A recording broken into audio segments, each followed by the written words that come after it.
Hello, people. Welcome to Trading News TV. Please don't forget to like, share, subscribe so that you can get notified whenever we drop a new video. Thank you. Stay safe, stay blessed. Love you guys. I am good to know now.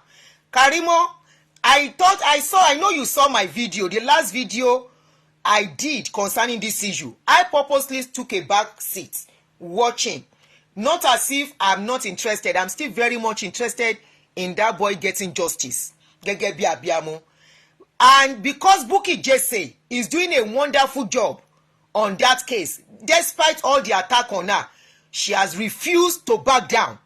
And I give it to Bukky Jesse. Bukky Jesse, ó ṣe ọmọ, Ọlọ́run á dúró tì ẹ́. Gbogbo ibikíbi tí bàtà bá ti ń ta ẹ́ lẹ́sẹ̀, Ọlọ́run á bá ẹ bu òróró ìtura sí lọ́lá ìgbésẹ̀ ẹsẹ̀ tó gbé lórí ọ̀rọ̀ ọmọ yìí.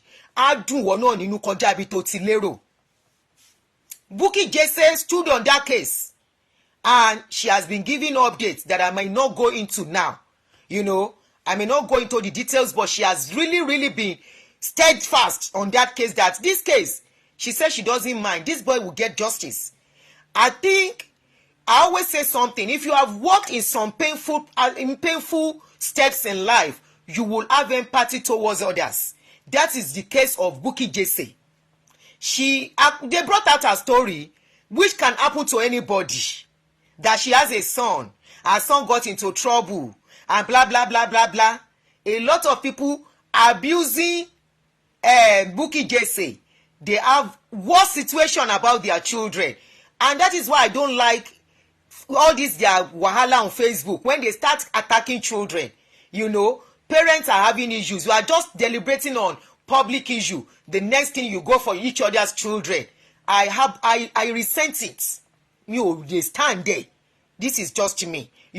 So I love her. Even despite everything, she stood her ground, and she has really been helpful in this case. Some other people, they were fighting each other. They see everything, but just they look. Now I did a video for Karimot. I remember when Karimot came out and she said some things about her background. I advise Karimot mo de mo wípé mú ọ̀rọ̀ mi ṣẹ, apart from ẹni tó ti dúró ti bí ìyá, mo mọ̀ pé Karimot mú ọ̀rọ̀ mi ṣẹ. I told her in that video, I said, Karimot, ní family ní ìyá, gbàgbé ẹ̀. You don't have a mother. If you have a mother, she will be in your life. She abandoned you for others to train. From everything she narrated, I told her, I said, your mother does not love you. All these people do not have relationship with you. You are the one that is forcing yourself. And that is why you thought you can come out and defend them, not knowing the full story. So the bottom line is that they sold Karimot a wrong narrative about what happened to Mohbad. And I'm sure, apart from the fact that we are to believe, let's just give it to her that they sold a wrong narrative to her, a wrong story to her. Let's say, okay, they did. I want to believe she knows some truths, which as things are as of today, Karimot is ready to bring it out. I saw this video today, this morning, on somebody actually sent it to me. Somebody sent it to me this morning. I said, Aunty, ẹ wo nǹkan tó ń ṣẹlẹ̀, ẹ wo latest update. Apart from the video they sent to me, I've been seeing what was going on. I saw where Karimot came out and, she was abusing the junior sister. She was saying that the way they are, that the people that are supporting the sister are coming for her, that as things are, she's not going to hide anything again, which was what I advised Karimot the last time I did a video on this case. I told her, and I'm still going to repeat it, Karimot, mo máa bẹ́ẹ̀ sọ ilé yìí ní Yorùbá, tó bá nífẹ̀ẹ́ ara ẹ̀, ṣé orí gbogbo pọ̀ ń bá wọn family ẹ̀ jà public yẹn, ẹ̀yìn máa jàjà yín pẹ́. Tó bá nífẹ̀ẹ́ ara ẹ̀, ìtorí àwọn ọmọ méjì tó wà ní ọwọ́ ẹ̀, like I told you the last time, and I'm going to repeat it. Sórí àti ẹni tí ó bá pààyàn, ẹni tó witness ẹ̀ tí ò sọ, ẹni tó mọ̀ ń pa ẹ̀ tí ò sọ, gbogbo wọn náà ní ẹ̀jẹ̀ lọ́rùn. Ẹ̀jẹ̀ wà lọ́wọ́ ẹ̀ Karimot, like I told you the last time. Ẹ̀jẹ̀ wà ní ọwọ́ ẹ̀. Ṣé o ń gbọ́? I told you the last time, you are trying to buy love from your mother. You cannot buy love. Mother's love are not for sale. Please, pick any point you want in this video as you are watching me. I may be going back and forth. Mother's love is never ever for sale. Mother's love comes naturally. Mother's love is priceless. There is no money you can place on mother's love. A mother who does not love you does not love you. I told you the last time.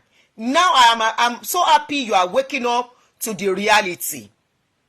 But all you need to do, sori gbogbo nǹkan tó ń ṣe yìí, all these things you are doing, you are only venting negatively, and it will affect your emotions, your psyche, your mental health, and it will affect a lot of things about you. I have told you the last time, those people are not your family. Family is never by blood. Ẹni tọ́lọ́run bá rán síyàn, òun ló ń ṣèyàn lóore. Your family can be your neighbor. Your family can be your friend. And some people are lucky, they have that blood family. While some people are unlucky, they don't have blood family. If you don't have a family, you don't have a family. Kò sí nǹkan tó fẹ́ fi kún. Or else, you will be drained emotionally. You will be drained physically. You will be drained financially. You will be drained in every area in trying to please them. In trying to, at the end of the day, they will make you feel like you are the bad person. Even if you have a good heart. They will make the world see you as a bad person. They will make the world to see you as somebody that is not worth attention. They will make the world see you as somebody who has mental issue. Wọ́n yí mọ́ ẹ lọ́wọ́, wọ́n change ẹ̀ mọ́ ẹ lọ́wọ́. Sọ́rí gbogbo nǹkan tó ń ṣẹlẹ̀ yìí, your mother has never been in your life.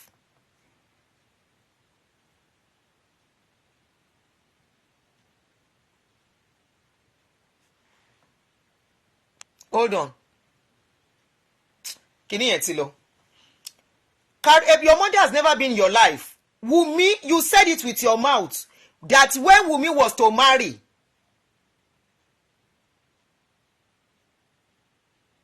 you said, when I know why I'm saying she has a blood in her hand. Shola, please, can you just let me? Okay? When Wumi, you said it yourself that you didn't even know Wumi. You thought Wumi was going to school. Right? You said you thought Wumi was going to school. That means a lot of things were hidden from you because they don't see you as part of the family. You crawl back into that family. You forced yourself back into that family. Now, as things are, and why I said you have the blood in your hand, until you say everything that you know about Mohbad's death, ìgbà yẹn ló tó máa free. This is a video, one of your clips, just a short clip that Instablog caught. There are so many videos I've been seeing. I've seen a lot of videos where you are having issues with supporters of Wunmi. That is a non-issue to me. I've seen your video where you were narrating how your mother was this, how she was that. And I always tell people, you cannot tell somebody that is in pains how to talk. She can call her mother name. Ìyá ẹ̀ ní orúkọ ìyá tó tóun ló pè ìyá ẹ̀ yẹn. Kò fẹ́ pè ní ìyá because kò rí ìyá yẹn bí ìyá. If you have not walked in a shoe, especially the pains of having been abandoned by somebody that is supposed to be your mother, you can never understand the pain that this lady is going through, Karimot.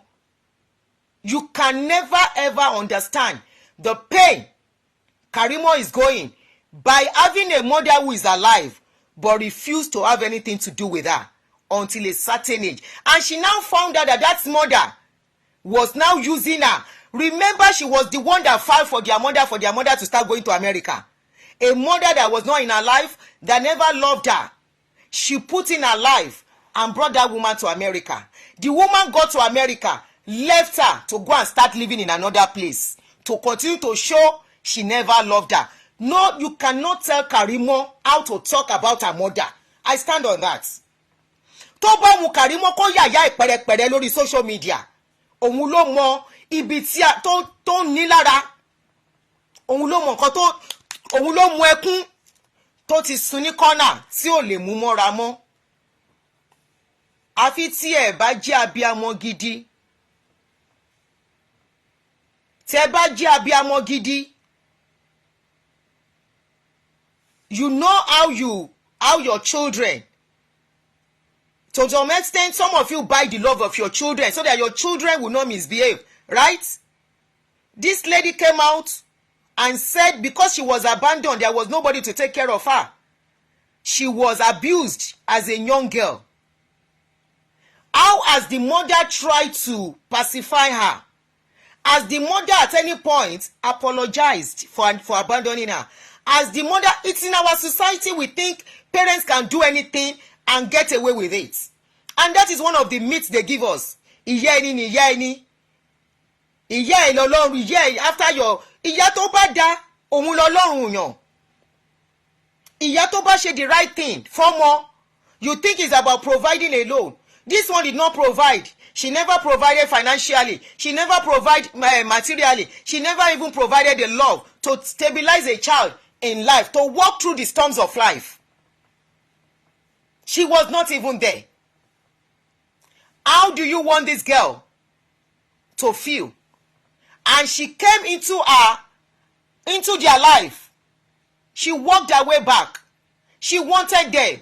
She was doing all she could to embrace them, only to find out they were only using her. How do you want her to vent? Because I've been seeing comments. May we never have this kind of sister. Every sister in this like this in our life, I reject it. Every sister if you don't have the like of Karimot in your family, you don't know what God has blessed you with. Really? As in, for real? Why are you taking care of your children as a mother? Why are you taking care of your children? Why are you packing your children everywhere you go? Why are you backing your children? Why are you suffering for your children?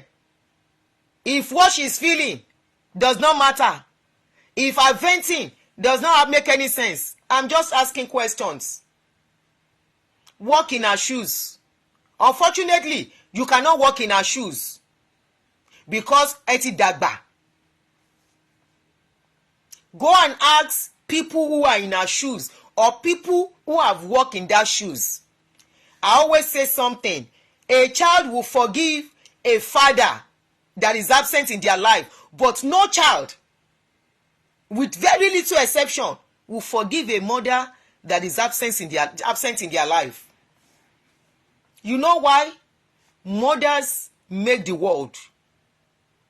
Mothers are the angel of every child. Father, bàbá gbogbo ayé, ṣùgbọ́n ìyá. You think àwọn Yorùbá tó kọrin pé òrìṣà bí ìyá ò sí, wọn ò mọ nǹkan tó ń sọ. Ìyá là bá máa bọ, but ìyá tó bá ṣe the right thing ni wọ́n ń bọ. Ìyá tó bá wà pẹ̀lú ọmọ ọjọ́ jíjẹ ọjọ́ àìríjẹ òun lọmọ ń bọ. Ìyá tó jẹ́ wípé ọjọ́ tí ọmọ tó bá máa ṣì ọ̀nà, ìyá yẹn máa fà á létí, á pè jókòó, wọ́n á jọ máa ṣeré. Talk less of, we are even talking about a female child. We are talking about a female child. You don't tell somebody that is wounded. You don't tell somebody that is bruised. You don't tell somebody that is in pain how to express their pains. All you need to do is to listen and learn something from it. You don't condemn them. You are not walking the walk with them. You are not in their shoes. You are not the one crying. You are not the one when that girl, this young woman, was abused. She said it with her mouth, and I give her the boldness because this will make a lot of mothers to correct their ways. There are a lot of women. Nǹkan tí mo ṣe wà against ìyá Mohbad nìyẹn. There are a lot of men who abandon their children not because a man collects them. Yes, I know there are some men who do that. There are some men tó máa gba ọmọ lọ́wọ́ obìnrin tí obìnrin yẹn máa wá wí ẹ̀ láti rí àwọn ọmọ ẹ̀. Eléyìí wọn gba ọmọ lọ́wọ́ ẹ̀. She left the child. I have heard countless stories of how women will leave 3-month-old child to follow another man. There is a story I have on my hand. Tony Kimba won't gbé jáde. The woman is 40-something years old. She's looking for her mother. She says she doesn't know the mother. She wants to see her mother. At 40-something, are you telling me she needs the mother's money? No. Are you telling me she needs the mother to do anything for her? No, she will be the one to do for the mother. She's craving it. If ẹni tó ní ìyá ò mọ yìí, ẹni tí ò ní ní kẹ́ bí. And it's not about whether the mother is by. And somebody that has a mother does not know the value of not having a mother. You don't know the value of not having something when you have it. When you have it, they are there for you. You know what it is to have it. You cannot understand the pain of not having it. You can't. A child will be left by a mother. Ẹ fi ti bàbá sílẹ̀. Bàbá gbogbo ayé. We talk about fathers all the time. Let's talk about the mothers now. A mother will abandon a child. A child will go. People around. Do you know, she might not tell us the full story. Do you know how many times she was abused? And she would sit in a corner. Every other person is with their mother. There is no, okay, she was with her grandmother. Maybe she sees her father once in a while. Because according to her, she has a relationship with the father. She will sit down, see other children with their mother. Why do a lot of children thrive without having a father? Many of us have brought up our children single-handedly without a father, and we did it beautifully. Go and ask, how easy is it for a man to train a child all alone? No, they are not fashioned, they are not programmed to do that. Ìyá ló ń tọ́jú ọmọ tí bàbá ní to provide. This lady was tortured. She went through so much. So she can continue. That is her therapy. Allow that girl. It is her own therapy.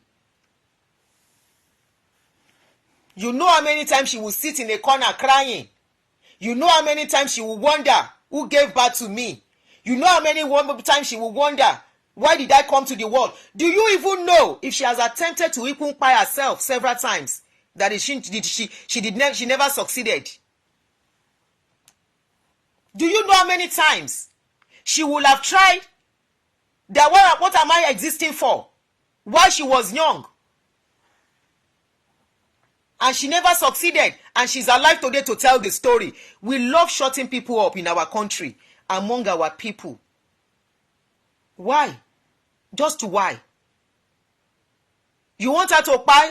If she buy, will you take care of her children? That is her therapy. If you go to a therapist, they will ask you every detail you have passed through. They will let you tell your story. The painful one, the bad one, the sad one, the good ones, the teary ones. No matter how dirty it is, you have to pour it out to be normal again. Remember, she's a mother to children now. If care is not taken, she can take up that character on her own children too. This is why we keep reproducing vindictive and toxic people.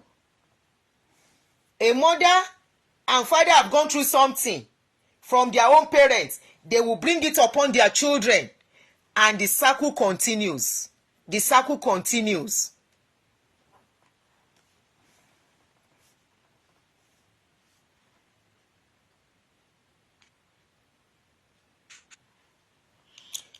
Now, let me play what Karimot said today. Karimot, continue to get your healing your own way. I'm not going to fault you on that. I am on Mohbad's case, and this particular point you pointed out.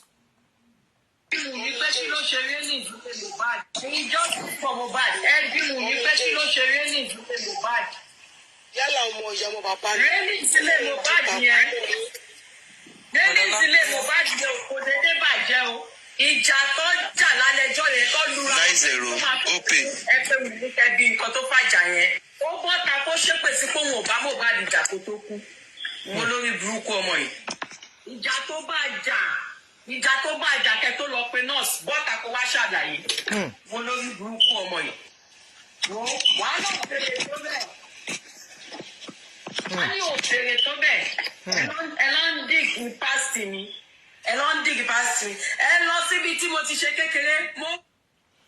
Karimot, let me quickly talk on that your past. You say they are digging.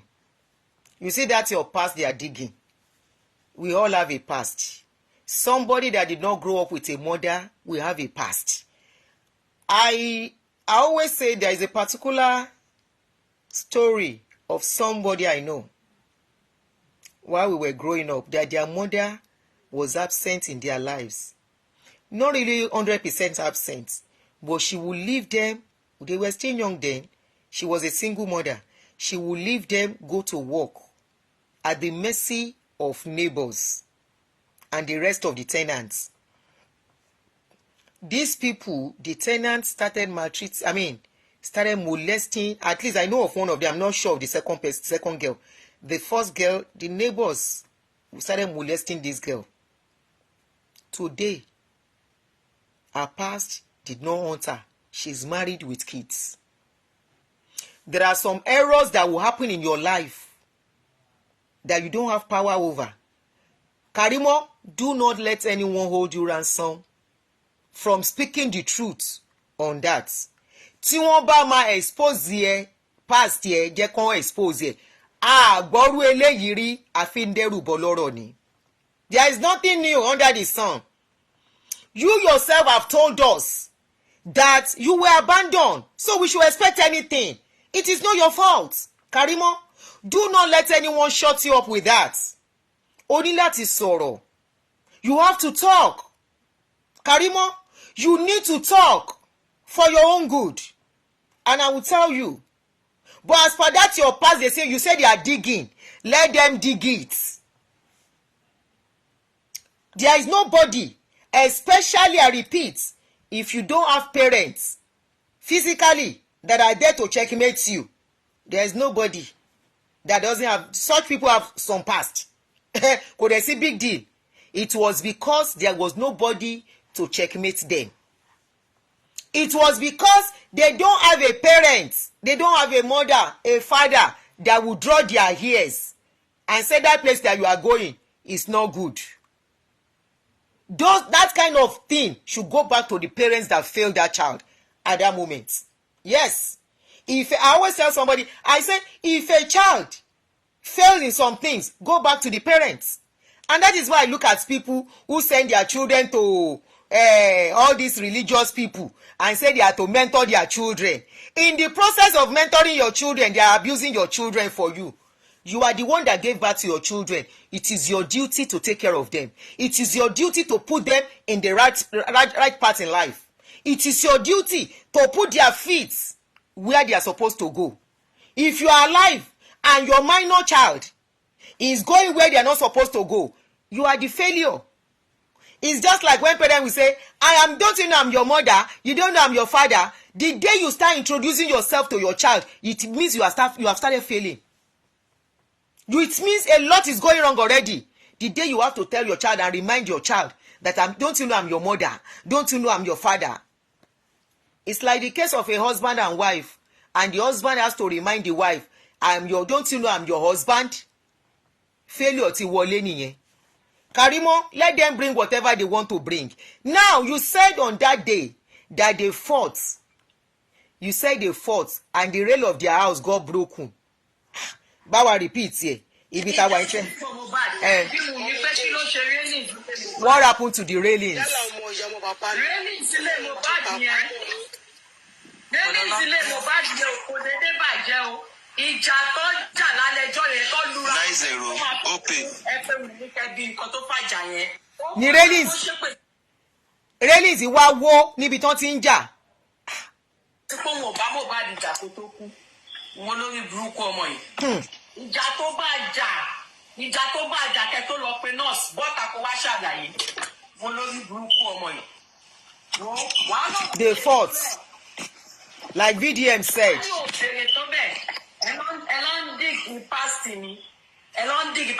Jẹ́ kán dìde. Síbi tí mo ti ṣe kékeré, mo wẹ̀ mo yán kọ̀ọ̀kan. Èmi ẹ lọ sí ọjà tí mo ti tọ́ mi dàgbà. Mo wẹ̀ báyìí mo yán kọ̀ọ̀kan ni. Mo máa fàájà fún ẹ ní alẹ́ ìṣẹ́. Màá fàájà fún ẹ. Wọ́n bá gbé ẹ láàárọ̀ ọ̀la kó sọ pé ọmọ àlè ni mí. Wúmi àṣànà owó lẹ́kí. She called Wunmi Ashana. Ashana is another word for Olosho. She now mentioned Oboleki. In other words, confirming that probably that Lekki conspiracy is there is more. Sorry, Karimot. Karimot, there is something I told you, and I still want to repeat it. Karimot, I told you something the last time, which is very important and vital to your life as a mother. Ọ̀rọ̀ tó o mọ́wọ́ mẹsẹ̀ kò ní wọlé tó ẹ̀, Karimot. You are a principal witness.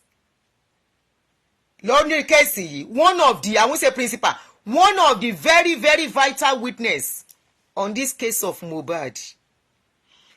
America, you are in America. You are an American citizen. I will not say go to Nigeria. You know why? Wọ́n máa fi ọwọ́ ọlá gbá ẹ lójú. Stay in that America that you are. You don't have anything to go and do in Nigeria for now. That's your property. Kò sí nǹkan tó máa ṣe property. Get a lawyer to continue to manage it. And thank God you have a good husband standing by you in this journey. Karimot, you have 2 boys. According to what I saw, I think your children are 2 boys.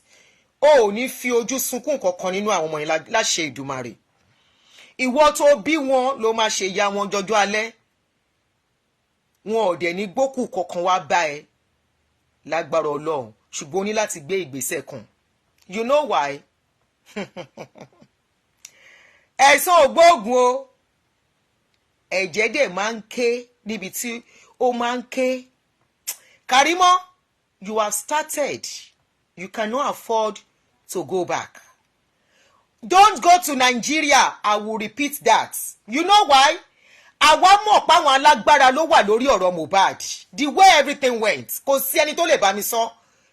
No, kò sí. The way it has gone. We know there are some people involved in this case. We know there is more about that boy's case. Ọ̀rọ̀ ṣe le tó yìí. Ọmọ mẹ̀kúnnù àtọmọ mẹ̀kúnnù wọ́n jọ wà pọ̀. When a couple, I told you of my story. For some of you that are supporters of Wunmi, tẹ́ni wípé ṣebí I was once a widow. Wallahi, I was once a widow. When it happened to me, the police statement is still with me. I wrote police statement despite the fact that the man no be say na controversial circumstances. Police came. The statement was written 3 times. 3 good times. To ascertain that what I am saying is the same thing. People that were with me in the house that were adults were asked questions. This is not a controversial case, so it is a case of somebody not sleeping and not waking up. It is a case of somebody sleeping tí ò dẹ̀ jí tá fẹ́ lọ jí tàrí jí mọ́ under how many minutes. Ọjọ́ ẹlẹ́rú kú bá mi pé so this is how pi is. Somebody I spoke to 30 minutes. Ẹ lọ jí kó wá jẹun and that was it. Kò síjà, kò sí nǹkankan. I was drilled. I was asked questions. I wrote statements. Autopsy was done without my consent as the wife. When somebody buy a young person, things has to be done the right way, which is they invite everybody present. But what we saw with Nigerian police, they went to arrest people that was not present. People that were not present 3 days before the incident were the people Nigerian police carry. We were like, how come?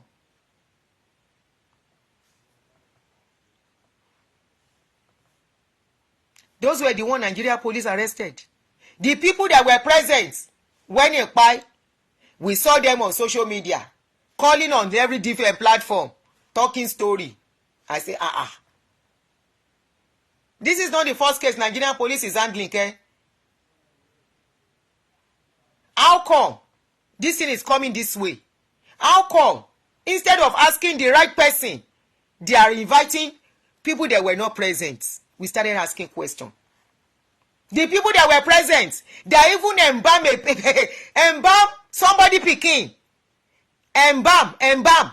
They embalm the boy. For those of you who don't understand Yoruba and you are not following the story, who embalmed somebody's body? The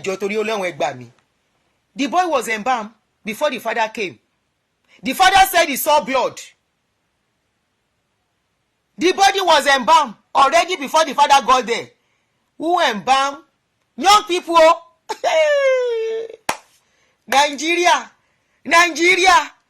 I fear we no fear Nigeria. I fear we no fear that country. A country where once you are connected, you will do anything and you work freely. A country where whatever you do, once there is connection, now the person where you do something for, now them go suffer. I fear Nigeria. Karimot, you don't have to go to Nigeria. Forget Nigeria for now. Forget Nigeria for now.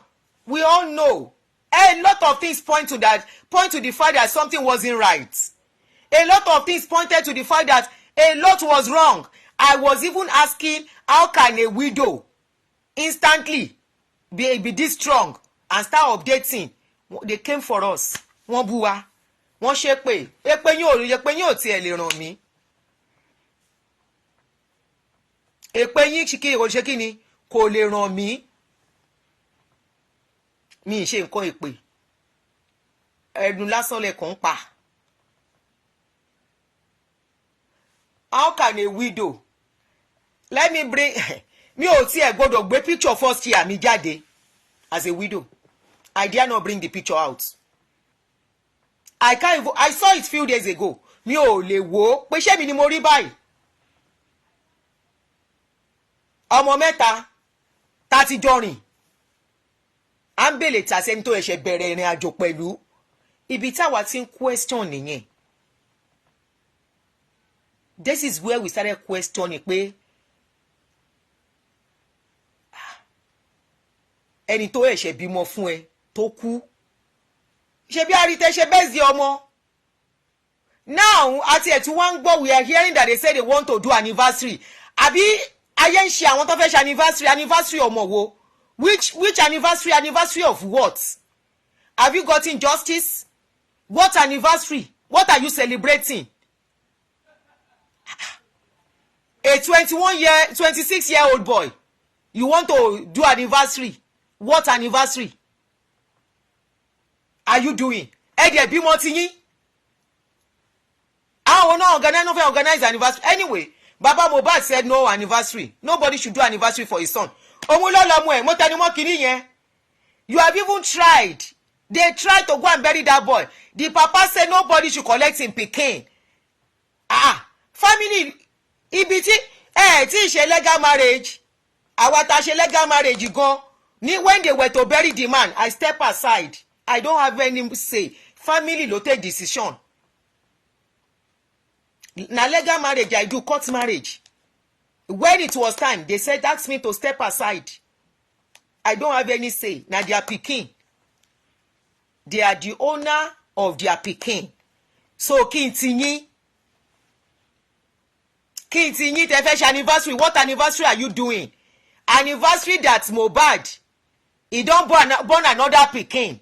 Abibawo. Or anniversary that Mohbad has been a young one in mortuary. Somebody is inside mortuary. They have not buried him. You want to do anniversary? Anniversary what? Anniversary of what? It's just a question. What are you anniversary? What are you celebrating? You are celebrating a young boy that is in the morgue. A young boy that the Nigerian government, Lagos State has messed up the case. They couldn't do the case. They handed the case over to celebrities and public. A case that where Lagos State government has failed woefully. A case that the Lagos State government has shown us that the power is involved. A case that Lagos State government is comfortable and they have their own children. Comfortable to see a 20-something-year-old boy lying in the morgue without justice, without telling us the truth. Lying to us that they did toxicology. They found out it was a lie. And up till now, they kept quiet. They said it is an inconclusive thing. And they left the body there.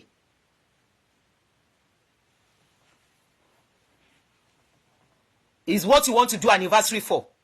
Ẹ lọ ṣe anniversary àwọn ọmọ tiyín now. I have said it the last time. Ẹni tí òkú ọmọ bá wùn kó ṣe òkú ọmọ ẹ̀ náà. Oh, it's easy. Dẹ̀ máa ní àánú díẹ̀. What anniversary? Tí bàbá ọmọ yẹn bá ń káàkiri tó ń wọṣọ táwọn èèyàn ní kó máa wọṣọ. You think he's not missing his son? You think he's happy? His family has been messed up. His family is divided. The children he took care of are now turning back on him. All because they've been bribed with money. Or whatever. The children he took care of on his own. In his own way, the little way he could do it. I just said it. Ìyá ló ń dúró tọ́jú ọmọ. Bàbá ò lè jókòó tọ́jú ọmọ. Bàbá máa wá owó lọ ni. Ipò bá ṣe bá nìyẹn. Anywhere in the world. And that is why when parents are fighting for custody of the children, once the mother is in the mental state of the mother is okay, they will give the children to the mother. Baba mani visiting rights ini. You think they don't know what they are doing?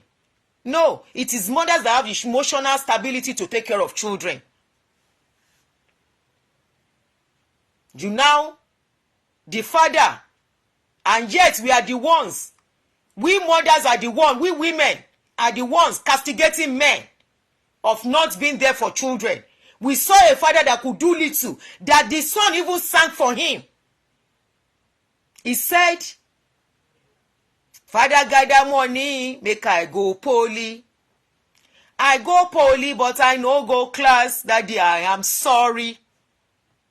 If that song does not mean something to you, that song means millions to people like us who did it alone. And know what? Not because we left the father of our children. Death took him from us and we had to do it alone. And there are days, even till now, I wish he's still alive. Who knows the value of a child having a father in their life? The father did little he could do. And I will say much. The same father is the one you don't want to hear his voice.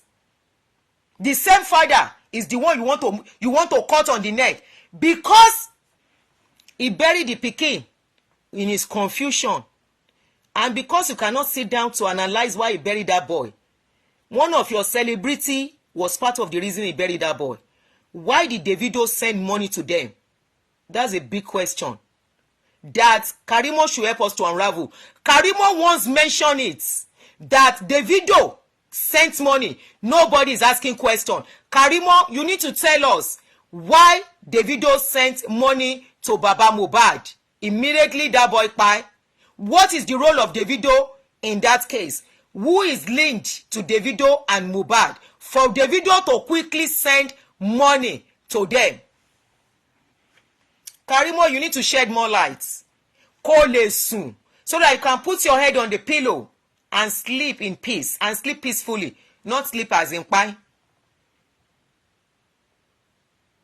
Why did they send money to that fat man? Hurriedly. Why? What is Davido's role in somebody's family by telling them to get 2 million to bury the boy? The father was in a confused state. The father does not know what was going on. The father has been telling his story and it has been consistent. I may not be talking regularly. I am following. That man has remained on his story the way it was told. I was the first person to break the news, the story of how that boy was buried by the father. Before the man came out safe. The story has not changed till now. Why did Davido send them 2 million? Ordinarily, when somebody pie, nobody say is looking at burying immediately. Why did they say they have to bury him immediately? Why did Davido send money immediately?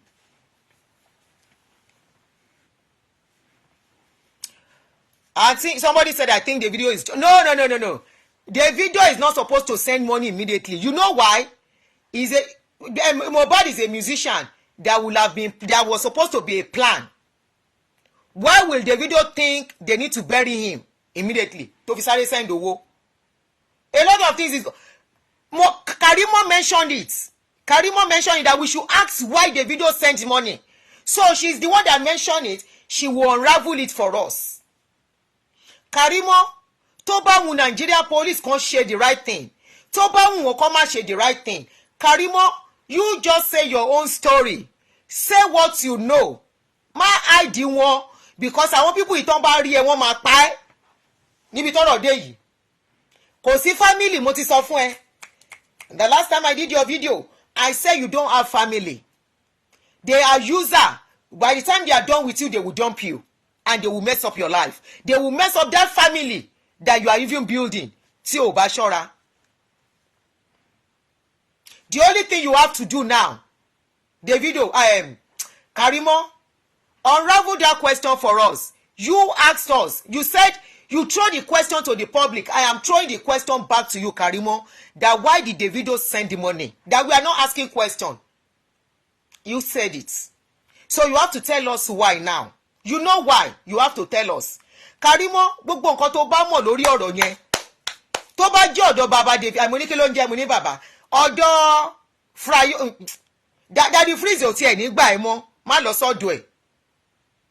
Torí tó bá lọ sọ́dọ̀ ẹ̀.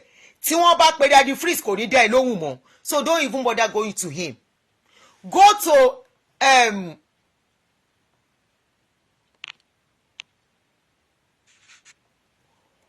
to irú àwọn tó ti embrace ẹ and you have your own platform.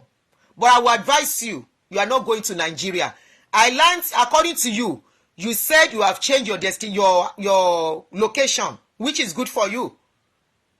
You changed your location. You said it was this case that make you lose a lot of things. You lost your job, you lost this, you lost that.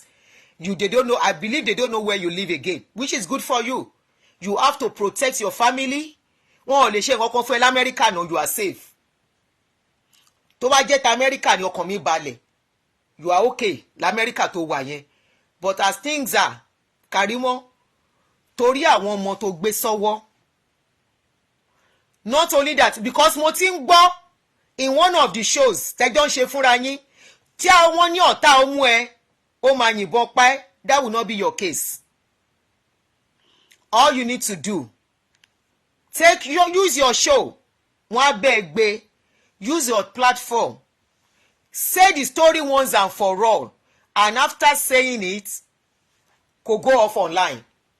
Konikaluku magbejo. Tó bá wá mú Nigerian government, kàn ṣe the right thing. Tí ó bá wù wọ́n, kàn má ṣe. But one thing is that you will have released your mind.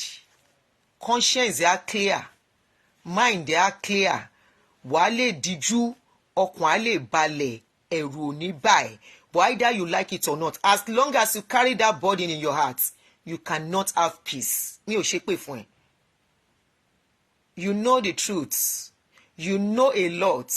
You know how that boy, they will have told you. Some truths are open to you. You may not know the whole thing, but a lot is open to you, Karimot.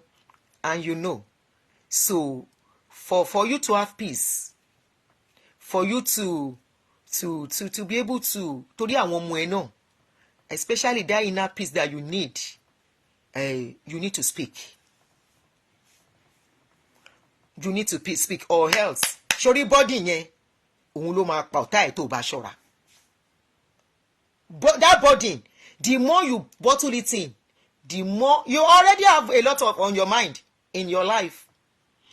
I can imagine what you are going through with the case of your family turning back on you. You mentioned a lot of people that ta ló ń lo red dead níbẹ̀ yẹn. You have mentioned a lot of people you have lost in the process of this issue, right? Now, if care is not taken, èmi ẹ̀ ló kù tó máa dùn sí. You know why? Ẹrù tó gbé sọ́kàn yẹn, pèkèpèkè báyìí lọ́kàn ẹ̀ máa ṣe.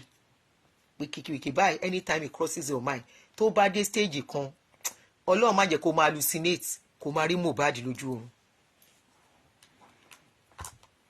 You know why? These people you are protecting, you mention it that, yeah, she needs therapy too, I agree. You mention it that they say they will visit your past, they will do this. You know why? And I will tell you, if you love yourself, don't answer anybody anymore. Arabu, by the time they start with Arabu, I don't know what is Arabu in English, they will start it for you. Èmi ò ní gbé. Those people you went to face on social media, they are used to what they are doing. I believe you are in America. You are supposed to have stepped up to be more posh, to be more classy. Don't roll in the mud. Oh, you don't need to roll in the mud at all. No, you don't need it. All you need to do, and I will tell you, please protect your family. Protect your children. Guide everything about you. Your privacy. That is the right word. All you need to do, tell the story, every detail. If you have to start penning them down, pen it down. And you don't even have to do it live. You can do a recorded so that you'll be composed. You'll be more articulate. You'll be more specific and explicit when you are explaining things. Say what you know. Say what you know on this case. It's a public case already. It's a case that a lot of people, even here in America, knows. It's not an hidden case. Say what you know about the case. Say what your sister, I won't call her your sister. She's not your sister. Because sister is not by blood. Sometimes. Do a recorded video. Tó bá ṣe live, it might not be that easy. You will forget some things. Tomba, when they come for you, you'll be distracted.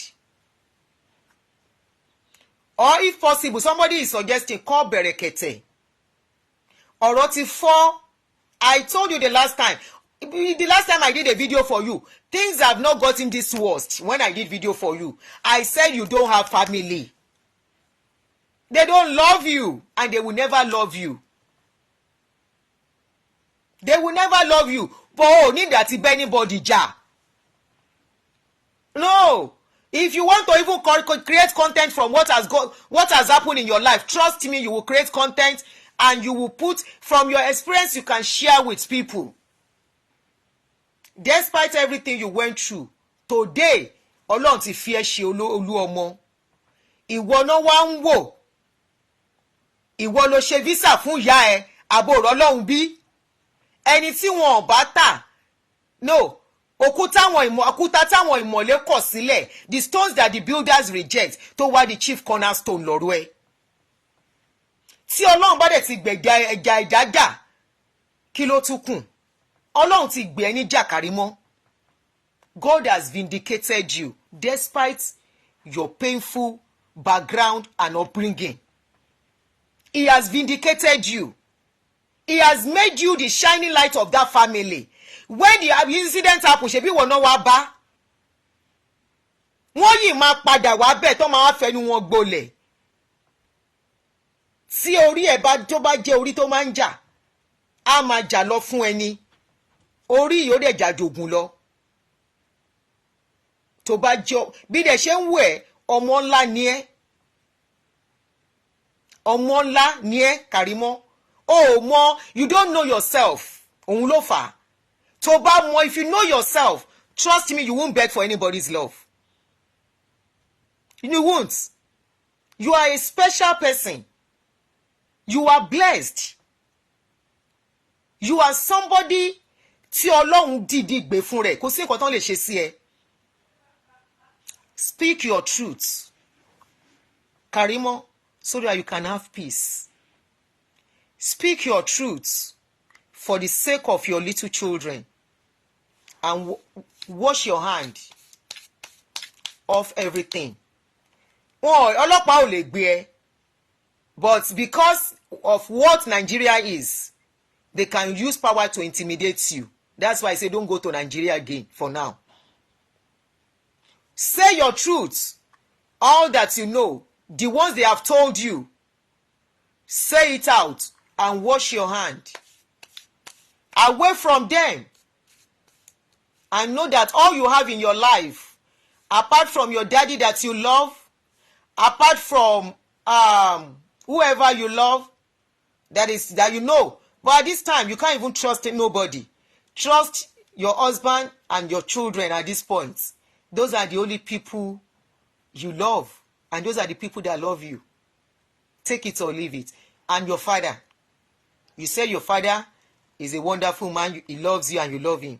Continue to take care of your father from where you are. Face your family. Face your children. Nǹkan yòówù tí wọn bá wá sọ lórí social media kò kún ẹ mọ́. Your TikTok page máa ṣe nǹkan tó ń ṣe lọ́nbẹ̀ tẹ́lẹ̀ before this wahala.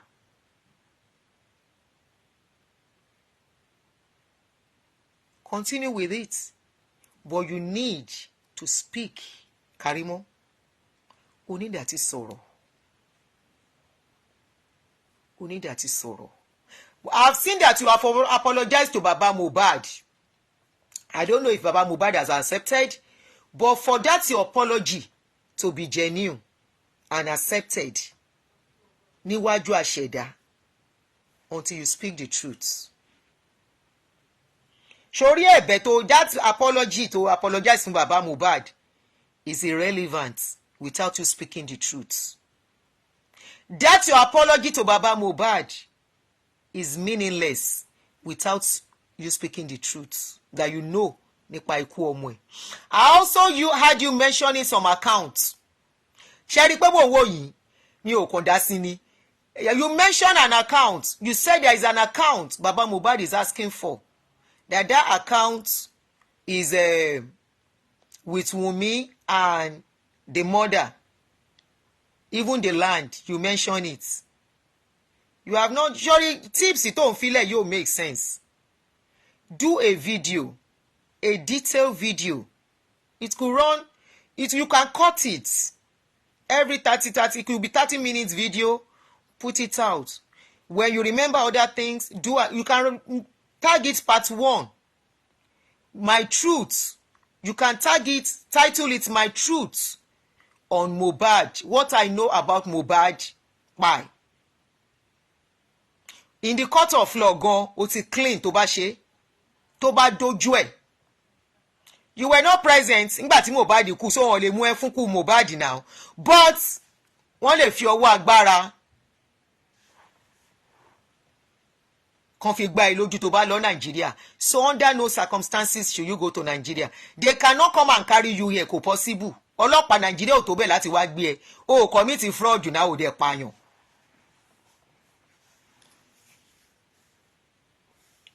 So record it. That your apology. I saw you kneeling down and say kí Baba Mohbad die kan dáríjì ẹ. I saw you playing Baba Mohbad song. You cannot use that to buy sentiment of the public. Irú èmi sí orin tó play yẹn mi ò kó jẹ, má bínú. Because I'm like, why are you playing the man's song without speaking the truth, you know? Why? What is the benefit of playing that man's song? Láìsọ nǹkan tó pa kú ọmọ ẹ̀, nǹkan tó mọ̀ nípa ikú ọmọ ẹ̀. Ẹ jọ̀ọ́ wọ́n flag mi, ẹ máa bá mi show love and like on Facebook. Please, they are flagging me. Kindly reshare again to help the video. Kílẹ̀ ẹ má flag page mi.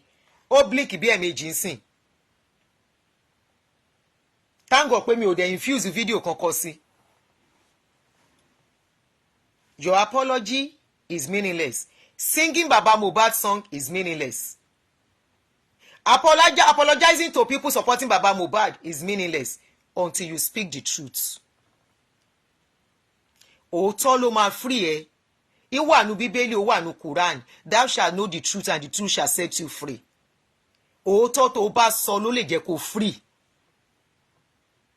If you don't speak the truth, o lè máa bá wọn family ẹ jà kó ló ń sọ òótọ́. O lẹ́tọ̀ọ́ láti bá wọn jà, I've said it ahead. But for this Mohbad case, tó ẹ̀ṣẹ̀ wá ń sọ wípé wọ́n bá wọn jà. If me, bóyá Baba Mohbad has accepted your apology or not, but I'll be disappointed if he does. But because Baba yẹn no more much, he's not that literate, he's not that exposed. So lè ní mo dáríjì, mo filẹ̀ for long. No! Nílùú tá wà yìí, tí nǹkan ti ń work, nobody leaves anybody for God. You want to know how they sue people? Kí n lọ ṣerun lásán in the salon, if they don't make my hair very well, I can sue them for damages. That is how things work here. That is how things work here. I don't worry, say, I leave you to God. God will judge you. No, God is not judging nobody. Ayé not in judging you. And that is why they have courts. That is why they have police. That is why they have a lawyer.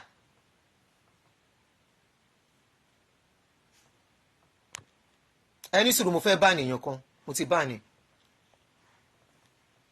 Karimot, ọ̀rọ̀ mi ò pọ̀. I'm not talking more. That is all I have for you. Think of your future. Think of your peace of mind. Think of your children. Think of their future. Hello?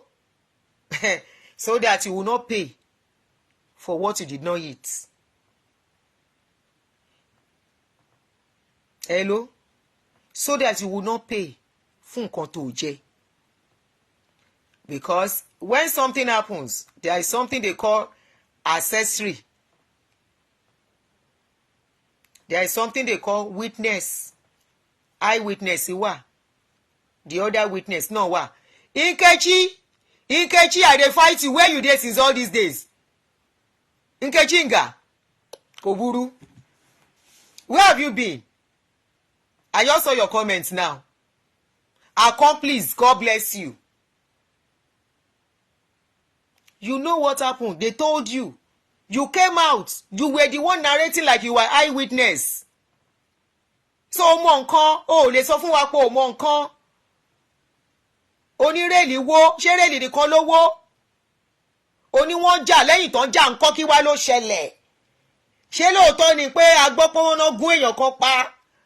Mi lórí bẹ́ẹ̀. Nkechi, you know I love you. I miss you. Mo pe lọ́lọ́ baby mi, mo ní mi ò gbúrú ẹ, mo pè ẹ́ ò gbé call. Anyway, we'll talk after the show. Wọ́n gúnyàn kan pa. Ṣé lóòótọ́ ni? The papa of the pikin saying see blood. Ṣé lóòótọ́ ni?